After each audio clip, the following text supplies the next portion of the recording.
الحمدللہ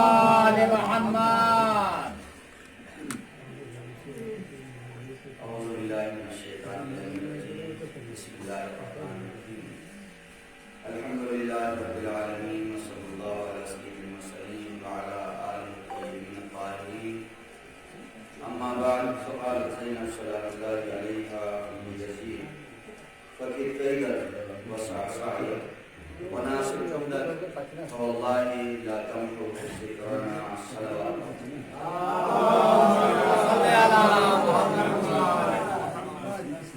سب سے پہلے گفتگو یہ کروں کہ ہر انسان کی صلاحیتیں محدود ہیں۔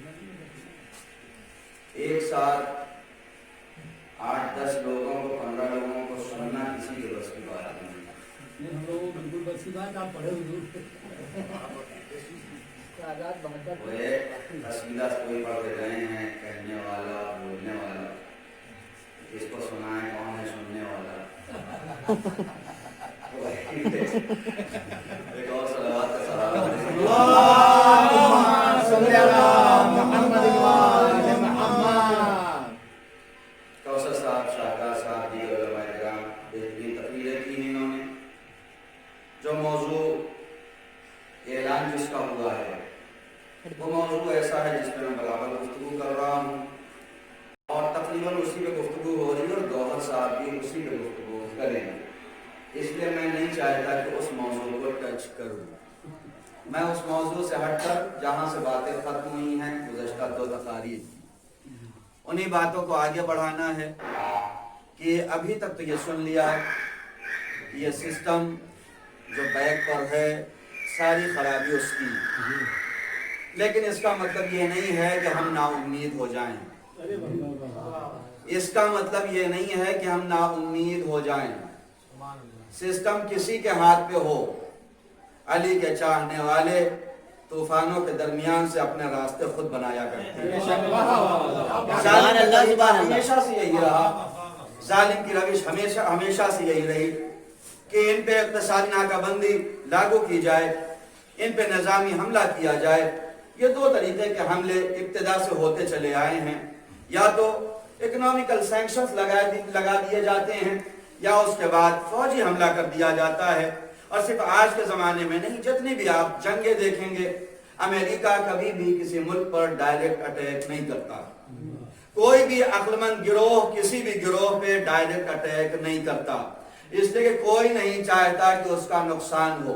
امریکہ نے افغانستان کو برباد کرنا چاہا تو نہ جانے کتنے سالوں تک اقتصادی ناکہ بندی کی ہے، اس کے بعد جب وہ ملک ٹوٹ گیا ان کے پاس کچھ نہیں رہا۔ طالبان کے پاس راکٹ لانچر سے بچے ہوئے تھے، AK-47 بچے ہوئے تھے، وہ آئے اوپر سے انہوں نے حملہ کیا اور حملہ کرنے کے بعد ان کو ختم کر دیا، یہ مٹ گئے، یہ مقابلہ نہیں کر سکے، اس لیے کہ پہلے ان کو بالکل ختم کر دیا تھا۔ صدام کے ٹائم پہ بھی یہی ہوا، صدام حسین کے لیے پہلے یونائیٹڈ نیشن سے ٹیمیں بھیجی گئیں، جاؤ دیکھو چیک کرو ان کے پاس یہ تو نہیں ہے، ان کے پاس وہ تو نہیں ہے، جتنی چیزیں ہیں سب لے لی گئیں۔ اس کے بعد آئے اور بڑے آرام سے حملہ کر کے کچھ دنوں کے اندر صدام کو ختم کر دیا۔ یہ روش ہمیشہ سے ہوتی چلی آئی ہے۔ ہم یہ سوچتے ہیں کہ کفار قریش، اس زمانے کے قریش، وہ بہت بے وقوف تھے، احمق تھے، جاہل تھے لیکن احمق نہیں تھے۔ انہوں نے بھی رسول کے لیے وہی طریقہ اختیار کیا تھا کہ ہم پہلے اقتصادی ناکہ بندی کریں گے، انہیں شعب ابی طالب میں محصور کر دیں گے۔ 3 سال تک اقتصادی ناکہ بندی کی گئی، انہیں کمزور کرنے کی کوشش ہوئی، اور اس کے بعد پھر جنگ کا مرحلہ آیا، بدر ہوئی، احد ہوا، خیبر، خندق، حنین، یہ ساری جنگیں ہوئی۔ لیکن اس زمانے میں بھی تاریخ نے ایک طریقہ بتایا ہے، جب ظالم اپنے اعتبار سے ناکہ بندی کرے، جب ظالم اپنے اعتبار سے فوجی حملہ کرے تو دیکھو کسی نہ کسی مجاہد کی ضرورت پڑتی ہے۔ جب اقتصادی ناکہ بندی کی گئی تو خدیجہ آگے آ گئی، جب فوجی حملہ کیا گیا تو علی آگے آ گئے۔ اگر اسی راستے پہ چلو گے تو نہ اقتصادی حملہ تمہارے اوپر اثر انداز ہوگا، نہ فوجی حملہ اثر انداز ہوگا۔ ہمارے پاس روش ہے، اس لیے کہ انہوں نے میڈیا کو اپنے ہاتھ میں رکھا۔ آپ نے بھی سنا بہترین تقاریر، میڈیا ہاتھ میں ہے ان کے، اور اسی کا نتیجہ یہ ہوتا ہے کہ ہمارے درمیان میں جو لوگ دیکھتے ہیں نا غلط فہمی کا شکار ہوتی ہے۔ اور میں چاہ رہا ہوں اس موضوع کی طرف گفتگو کروں۔ لوگ آ کے سوال کرتے مولانا وہ تو کیا ہوا، بازی بالکل الٹ گئی ہے، ایران میں تو وہ خامنہ ای صاحب کے خلاف نعرے لگ رہے ہیں، ایران میں تو گریجویٹ چھڑنے والا، اس ٹائپ کے سوال لوگ کر رہے ہیں۔ میں نے پوچھا کہاں سے سن لیا، تو وہ کہا کہ وہ نیوز بتا رہی ہے، ABP بتا رہی ہے، آج تک بتا رہی ہے۔ میں نے پہلے بھی کہا ہندوستان کے پاس کوئی میڈیا ہے ہی نہیں، اس کو بالکل بغور سن لیجئے اور نوجوان سن لیں، ہندوستان کے پاس اپنی کوئی میڈیا نہیں ہے، یہ BBC، CNN، روئٹرز اسرائیلی میڈیا سے لے کے ہندی انواد کر کے آپ کو دے دیتے بس، ان کے پاس خود کی کوئی خبریں نہیں ہیں، جو وہ چلائیں گے اس کا ہندی ترجمہ کریں گے، ہمارے حوالے کر دیا جائے گا۔ اس لیے کہ ظالم کی ہمیشہ سے کوشش یہی رہی ہے کہ پہلے میڈیا کو ہاتھ میں لو، میڈیا ہاتھ میں آ جائے گی تو ساری پبلک ہاتھ میں آ جائے گی۔ ارے میڈیا جاہل اور تڑیپار کو حاکم بنا دیا کرتی ہے، میڈیا چاہے تو ظالموں کو بھی حاکم بنا دیا کرتی ہے، یہ میڈیا ہے، میڈیا کنٹرول میں کر لو۔ صرف آج نہیں ہو رہا، ابتدا میں آج ABVP ہے، اس زمانے ابو کرتے تھے، آج اس ٹائپ کے ہیں، اس زمانے میں بھی تھے، اس زمانے میں میڈیا کو لیا گیا، نتیجہ کیا ہوا؟ میڈیا کے نتیجے میں جو روایتیں دشمنان اہل بیت کے لیے تھیں ان کے اگینسٹ، اسے معصومین سے لا کر جوڑا گیا ہے۔ میڈیا نے کہاں تک کام کیا؟ ہم سنتے نا فاطمہ تو بذت منی من آزاہا فقط آزانی، فاطمہ میرا ٹکڑا ہے، جو اسے اذیت دے اس نے مجھے اذیت دی، یہ رسول نے کہا۔ فریقین کی کتاب میں ہے، علماء شیعہ علماء اہل تسنن دونوں نے لکھا، روایت پوری پلٹ دی گئی، حاکم شام نے پوری روایت کو پلٹ دیا، اور اس کارخانے سے روایت کیا نکل کے آئی؟ جناب فاطمہ امام علی کا جھگڑا ہوا، نعوذ باللہ، پیغمبر گھر میں گئے، دیکھا جناب فاطمہ اوندھے منہ لیٹی ہوئی ہیں، کہا میری بیٹی کیا ہوا؟ کہ علی نے پریشان کیا ہے، استغفر اللہ۔ رسول نے یہ جملہ کہا فاطمہ تو بذت منی، فاطمہ میرا ٹکڑا ہے، جو اسے اذیت دے اس نے مجھے اذیت دی۔ دیکھے بات کہاں سے کہاں گھما دی، جو دشمن کے لیے تھی اسے کہاں لے کے آئے؟ امام علی کے لیے، اور نہ جانے اس جیسی کتنی روایتیں ہیں جسے بدلا گیا۔ لیکن انصاف سے بتائیے، آج 1400 سال کے بعد جب اس حدیث کی تلاوت ہوتی ہے ہمارے ذہن دشمن ہی تک پہنچتے ہیں، کبھی علی تک نہیں پہنچتے۔ وجہ کیا ہے؟ کہ میڈیا اپنا کام کرتی رہے، اہل بیت والے جانتے ہیں کیسے کاؤنٹر کرنا ہے، کیسے ختم کرنا ہے۔ تم اپنا کام کرتے رہو، لیکن ہم جانتے ہیں کیسے اسے ختم کرنا ہے۔ تو جتنی میڈیا ایران کے متعلق آپ کو کہہ رہی ہے، علماء سے سوال کیجئے، قرآن کہہ رہا ہے فَاسْأَلُوا أَهْلَ الذِّكْرِ، اہل ذکر، یہ ذکر بہت وسیع ہے، مصداق عدم معصومین ہے، اس کے بعد یہ ذکر بہت وسیع ہے، جاؤ سوال کرو واقعی ایسا ہوا ہے یا ایسا نہیں ہوا۔ ہم لوگ تو بیمار ہو گئے فارورڈ کرنے کے، کوئی بھی ویڈیو آئی 10 کو بھیج دیا اٹھا کے فوراً، کوئی بھی میسج آیا بغیر تحقیق کے اٹھا کے بھیج دیا، اور ہم یہ سمجھ رہے ہیں وہاں خطرہ ہے۔ الحمدللہ ایرانی حکومت پائیدار ہے، استوار ہے، مضبوط ہے، اس لیے کہ ظالم کچھ بھی کوشش کر لے، دلوں میں جو یاد ہوتی ہے اسے پروردگار زندہ رکھتا ہے۔ شہزادی زینب نے یزید سے یہی جملہ کہا تھا، اے یزید فقید قیدک وسع سعیک وناصر جہدک، تم اپنی تلاش کر لو، اپنی کوششیں کر لو، اپنی مکاریاں کر لو، فواللہ لا تمحو ذکرنا، خدا کی قسم ہمارے ذکر کو بھلا نہیں سکتے، مٹا نہیں سکتے۔ تم اپنی محنتیں کرتے رہو، آج کی دنیا اپنی محنتیں کرتی رہے، لیکن یقین جان لے ایران ثابت ہے، ایران استوار ہے۔ اور میں نے کچھ دن پہلے بھی تقریر میں کہا تھا، ہمیں کسی ایران سے محبت نہیں ہے اور نہ امریکہ سے نفرت ہے، ہمیں محبت نہیں ہے ایران سے، ہمیں امریکہ سے نفرت نہیں ہے، لیکن جہاں جہاں بھی اہل بیت کے چاہنے والے رہیں گے وہاں وہاں محبت جائے گی۔ بے شک، سبحان اللہ، سبحان اللہ۔ کوئی کہتا ہے ایران سے محبت تھوڑی ہے، 1979 سے پہلے بھی ایران تھا، لعنتیں بھیجتے تھے لوگ۔ شاہ کی حکومت تھی، کیا وہ شیعہ نہیں تھے؟ شیعہ تھے، نام کے تو تھے ہی، لیکن لعنتیں بھیجتے تھے۔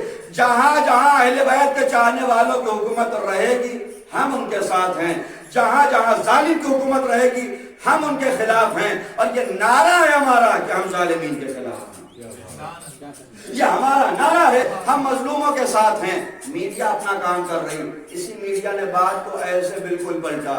ٹرمپ نے کہا کچھ نہیں ہوا، ہمارے کچھ نہیں مارے گئے، آل از ویل۔ یہ آل از ویل جانتے ہیں کیا ہے؟ آل از ویل یہ ہے کہ چونکہ اسرائیل بچا رہ گیا تو آل از ویل، کہیں بھی مار دو۔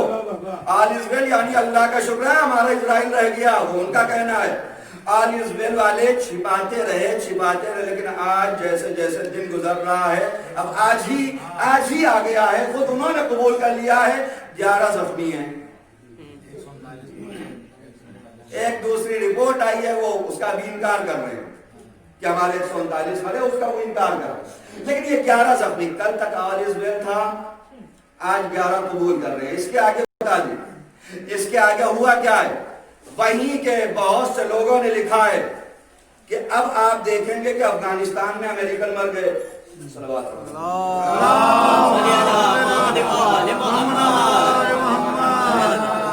افغانستان میں امریکن مارے گئے، جرمنی میں امریکن مارے گئے، اردن میں امریکن مارے گئے، آپ کو رپورٹ برابر ملتی رہے گی۔ ہوا کیا؟ جس دن اٹیک ہوا یہاں پر، فوراً اس کے بعد جتنے بھی زخمی تھے، مرے تھے، ان کو فوراً پارسل کر دیا گیا۔ کسی کو جرمنی بھیجا، اردن بھیجا یعنی جارڈن، افغانستان بھیجا، الگ الگ ملکوں میں بھیج دیا۔ اب آج کی رپورٹ میں بتا رہا ہوں، آج کی رپورٹ جرمنی سے یہ آئی کہ 2 امریکن نامعلوم بیماری کا شکار ہو کے مر گئے، وہاں جو ان کا بیس کیمپ۔ اب ان 2 کے جنازے کو امریکہ بھیج دیا ہے، ان کے جنازے کو بھیجا جن کو نامعلوم بیماریاں تھیں، ان کے بدن بھی زخمی ہیں۔ آج ہی کی بات بتا رہا ہوں، 2 افغانستان میں کہا، وہ پچھلے مہینے جو اٹیک ہوا تھا 2 گم تھے، ان کے جنازے آج مل گئے۔ یہ نئے نئے جنازے نہیں مل رہے ہیں، یہ عین الاسد کے کچھ تہا ہیں جو الگ الگ ملکوں سے نکل کے سامنے آ رہے ہیں۔ انہوں نے الگ الگ جگہ بھیجا ہے، اب وہاں سے نکالیں گے، اس لیے کہ چھپانا تو ہے ہی۔ اور بتا دو جھوٹ، اس لیے کہ وقت نہیں، بالکل آخری جملہ کہتے ہوئے بات کو ختم کرنا ہے، مجھے جانا بھی ہے۔ آخری جملہ کیا آپ کو اور بتا دوں اس کے آگے کی بات۔ 5-6 سال جنگ چلی، جو IS آنے کے بعد 2012 سے لے کے 11 کے آخر اور 12 سے لے کے ابھی 20-8 سال ہو رہے ہیں، یہ 7-8 سال جنگ چلی۔ امریکہ نے کہا کہ ہمارے 600 لوگ مارے گئے۔ کتنے؟ 620 ہمارے مارے گئے۔ ابھی ان کی آفیشلی جو سائٹس پہ ہے اور جو ان کا پینٹاگن کا اعلان، 620 مارے گئے۔ 8 سال میں 620 مارے گئے۔ ٹرمپ نے جب پریس کانفرنس کی ہے شہید سلیمانی کے شہادت کے بعد، جو پہلی 24 گھنٹے کے بعد، عین الاسد کے بعد جو 24 گھنٹے کے بعد کی ہے، تو اس میں ٹرمپ نے کہا کہ سلیمانی ہمارے ہزاروں بلکہ 10,000 فوجیوں کے قاتل کا نام تھا، ہمارے 10,000 فوجیوں کے قاتل کا نام تھا۔ ابھی تک تو آپ کہہ رہے تھے 600 مرے ہیں، یعنی الزام لگاتے لگاتے کہیں نہ کہیں قبول کر لیا کہ وہ ایک ذات تھی جس نے 10,000 کو مارا ہے، وہ ایک ذات تھی جس نے 10,000 کو ختم کیا ہے۔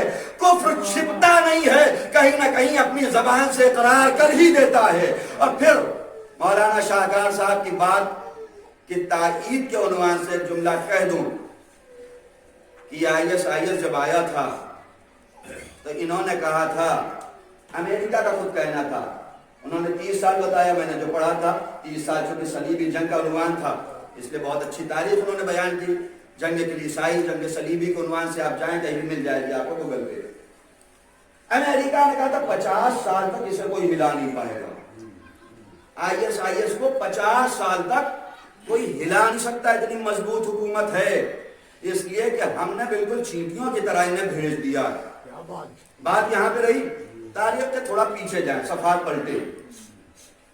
حاکم شام کا باپ، بنی امیہ کا مجمع ہے، ایسے ہی دالان رہی ہوگی، امام باڑہ کو نہیں کہہ سکتا، دالان ہی ان کا ہوتا ہے، جب ان کے یہاں کا ممبر نہیں رہتا، دالان تھی، دروازہ بند کیا، بند کر دو سب، آنکھ جا چکی اس کی، اس طرح کوئی اور تو نہیں، سب اپنے ہیں، ہاں سب اپنے، لاؤڈ اسپیکر بھی نہیں تھا،